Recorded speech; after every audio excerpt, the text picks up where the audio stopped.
Cel mai probabil mai auzit vorbind despre acest business digital, însă este important să afli și tu cum zeci de mii de oameni și-au schimbat viața cu ajutorul acestuia. Chiar și de pe o plajă minunată, de unde te salut cu drag. Numele meu este Nicoleta, sunt din Tecuci, locuiesc în Canada de 15 ani și astăzi vreau să-ți vorbesc despre posibilitatea de a începe propriul tău business online în care vei învăța cum să utilizezi rețelele de socializare pentru a promova un stil de viață dovedit că funcționează pentru zeci de mii de oameni din întreaga lume. Această afacere a schimbat viața la propriu a multor oameni.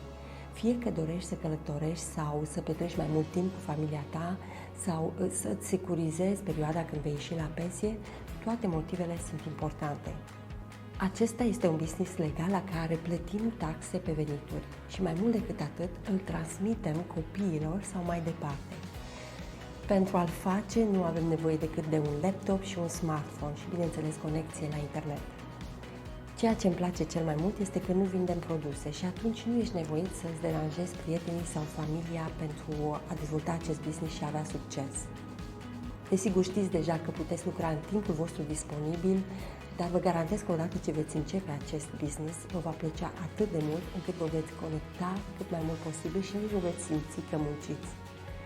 Imaginează-ți să fii, uite așa, pe o plajă superbă, împreună cu copiii tăi, oameni dragi, să te bucuri și tu de viața ta.